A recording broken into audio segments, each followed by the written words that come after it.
Sometimes you identify with your body and say, I look good, I am fat, I'm getting old, I'm sick. Other times you identify with your mind and say, I'm excited, I'm depressed, I am angry. When life is going well, you say you have a great life. And when you feel low, you say your life is terrible. Your body changes, your mind changes, your story changes. What are you then when everything you call yourself keeps changing? Give me less than 10 minutes. 1. You are not the body. The body is known. You see it and feel it. You watch it change. It was small once. It is different now. One day it will be frail and unrecognizable. It has never stopped changing since the moment it appeared. Now, here is the question. Can the known be the knower? Obviously not.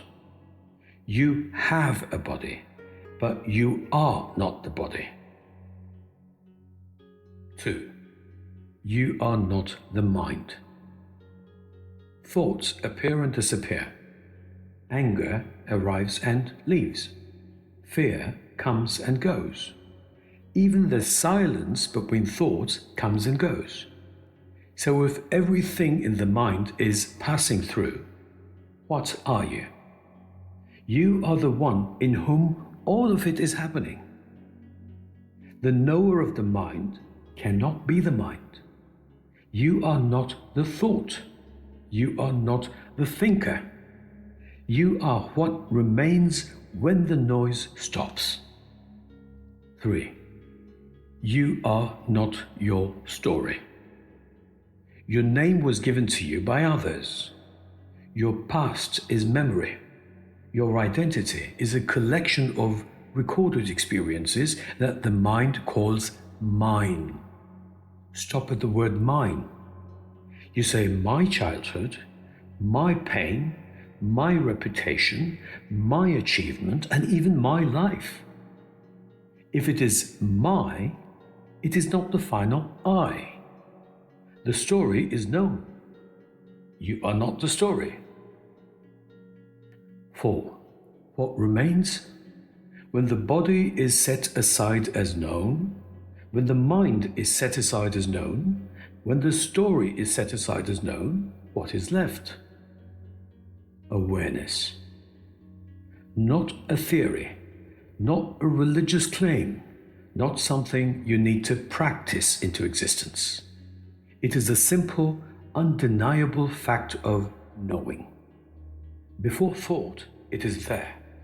During thought, it is there. After thought fades, it is still there. You do not create it. You have simply been overlooking it. That is what you are. 5. Why suffering begins. Now look at this carefully. The body changes and fear begins. The mind changes and confusion begins. People's opinions shift and insecurity begins. Circumstances move and anxiety begins. Why? Because you placed yourself inside what was changing. You took the known to be the knower. You took the passing story to be the real I. That single error is the entire root of human suffering. Not sin, not karma, not fate. One misidentification. That is bondage. 6. Do not turn this into another idea. At this point, the mind may try to grab the teaching and convert it into a new identity. I am awareness. I know Vedanta. I understand Brahman. I am beyond the body and mind. Careful. That may only be the ego wearing new clothes. Vedanta is not a sentence to repeat. It is not a badge. It is not a spiritual status. The question is not whether you can say I am awareness. The question is whether you still collapse when the body is criticized, the mind is disturbed, the story is threatened, or your image is insulted. That is when inquiry becomes real. 7. What Vedanta actually does. Vedanta does not hand you a new belief to replace the old one. It removes error. You already are the awareness because of which the body, the mind, the thought, the memory, and the entire world are known. Vedanta does not manufacture this truth. It exposes the confusion that has been covering it. It does not say, become something else. It says, see clearly what you have been mistaking yourself for. Nothing is added. Everything false is removed. 8. What Brahman actually means. Brahman is not a bearded god above the clouds, not a cosmic authority watching from a throne. Brahman is the reality because of which anything is known at all. The body appears in it, the mind moves in it, the world arises in it.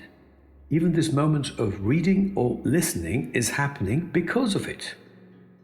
Not an object to be reached, not a reward to be earned. It is the ground that is already here, making all experience possible. 9. What liberation actually means. Liberation is not escape into another world.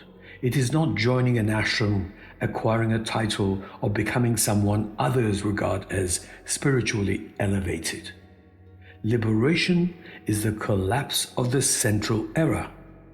The body continues to act, the mind continues to think, life continues with all its weight and texture, but the root mistake is gone. The belief that I am this body-mind story is gone.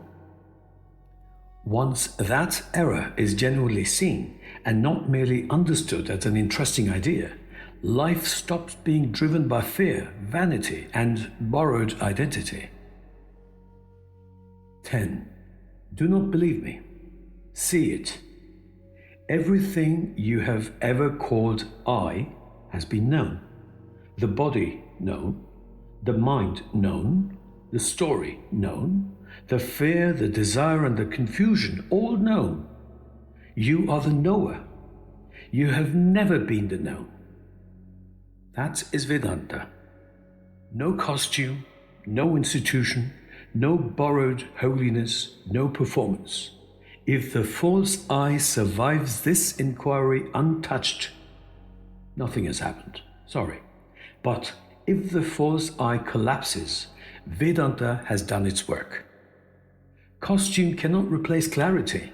Institution cannot replace inquiry. And no teacher has done the job if the false I walks out intact. The special clothes were never the point. The real I was always the point.